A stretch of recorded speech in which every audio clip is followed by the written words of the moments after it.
मैंने काफ़ी सारे लोगों को देखा है स्ट्रगल करते हुए इंग्लिश लैंग्वेज के साथ। हालांकि being very honest, it's not something which is very difficult and you can't learn. और काफ़ी सारे लोग मैंने देखे हैं जो कि सालों इंग्लिश सीखते रहते हैं लेकिन उनसे नहीं हो पाता। ठीक है। और उसकी रीज़न ये होती है मेजर कि उन्हें समझ नहीं आता कि हमने सीखनी कैसे है। ठीक है। अब उसमें काफ़ी सारी कैटेगरीज होती हैं। कुछ लोग एकेडमीज़ ज्वाइन कर लेते हैं, ठीक है, कि एकेडमी जाएंगे तो वो हमें सिखा देंगे, सही है। लेकिन जो इंग्लिश लैंग्वेज की एकेडमीज़ होती हैं उनका मसला सबसे बड़ा ये होता है कि वो आपको 1 महीने की क्लासेस देते हैं, ठीक है। कस्टमाइज्ड क्लासेस नहीं होती हैं। उन्हें नहीं पता कि आपको कितनी इंग्लिश आती है, कितनी नहीं आती, आपकी पर्सनल प्रॉब्लम्स क्या हैं। अब काफ़ी सारे लोग होते हैं जिनको लिखनी पढ़नी आती है, बोलनी नहीं आती है, ठीक है।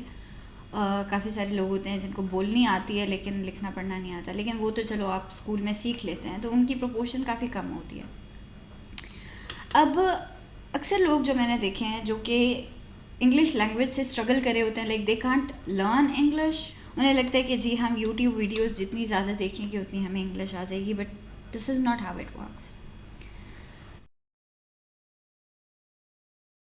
इंग्लिश और मैथमेटिक्स इन दोनों के लिए हमारे पास एक रूल होता है कि यू हैव टू प्रैक्टिस, ठीक है। आपने काफ़ी सारे बच्चे देखे होंगे, आपने काफ़ी सारे बच्चे देखे होंगे जिनको मैथ नहीं अच्छी लगती। क्यों? क्योंकि they dive so much into the details. वो इतना डिटेल्स में घुस जाते हैं कि दिमाग में उनके सब रूल्स चल रहे होते हैं and they can't have fun with it, ठीक है। Learning a language and doing solving math problems, both of these are like a game, ठीक है। you're just practicing, you're learning, that's all it's about, ठीक है।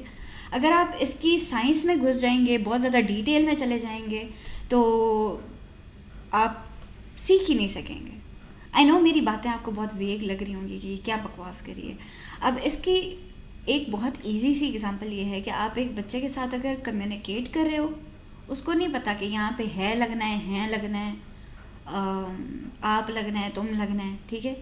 लेकिन वो सिर्फ observe कर करके बच्चा, उसको पता होता है कि अच्छा यार आप बड़े से बात कर रहा हूँ तो मैंने आप बोलना है, छोटे से बात कर रहा हूँ तो मैंने तुम बोलना है, या उसे भी आप बोलना है, ठीक है। तरबियत पे डिपेंड करता है। तो ये चीज़ें सुनने से आती हैं। और काफ़ी सारे लोग होते हैं जो कि कहते हैं कि हाँ यार सुनने से ये चीज़ें आती हैं, तो अब हम बैठ के ना सिर्फ यूट्यूब पे वीडियोस देखते रहेंगे।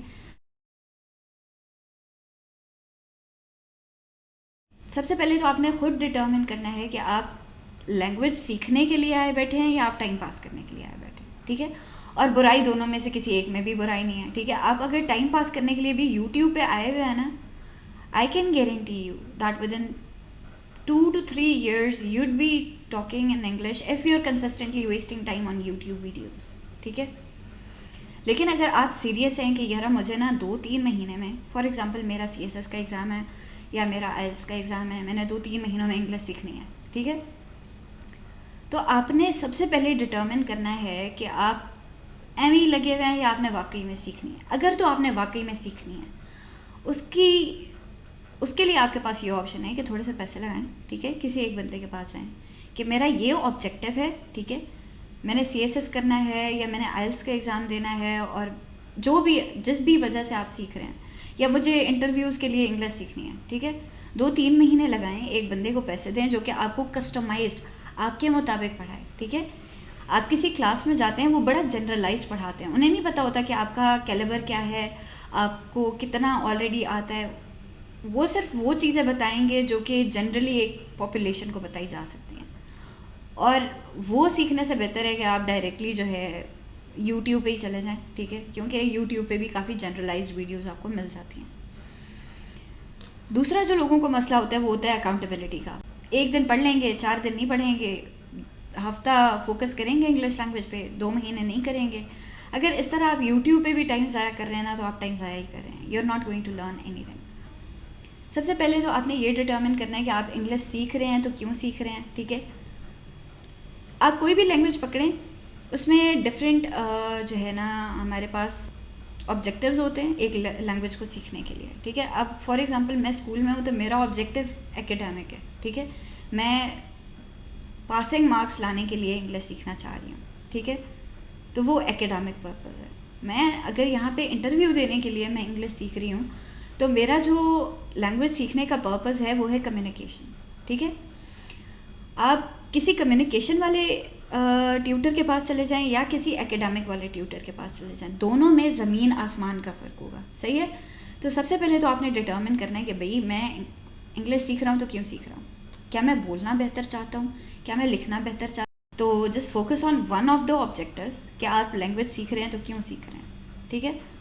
फॉर एग्ज़ाम्पल अगर आप CSS करना चाहते हैं, आपको इंग्लिश नहीं आती है, तो ऑब्वियसली आपका जो पर्पज़ होगा वो होगा न्यूज़पेपर्स, ठीक है। In order to comprehend what's written in the newspapers you need to learn English. उसके लिए वो एक अलहदा ऑब्जेक्टिव है, ठीक है। तो ये कुछ चीज़ें हैं जिन पे आपको पहले देखनी चाहिए before you start to learn English. अगर आपका पर्पज़ सिर्फ इंग्लिश बोलना है तो you have to practise talking. अगर आपका पर्पज़ इंग्लिश लिखना है तो you have to practise writing, ठीक है। And you have to find somebody who can be customize to your needs, ठीक है, जो कि आपको आपके मुताबिक पढ़ा सके, उसे पता हो कि आपको कितना आता है कितना नहीं आता, ताकि फ़जूल की चीज़ें पढ़ते हुए आपका टाइम वेस्ट ना हो, ठीक है। और ऐसा भी ना हो कि आपको कुछ चीज़ें नहीं आती लेकिन वो अक्सर लोगों को आती हैं तो वो आपको पता ही ना हो, ठीक है।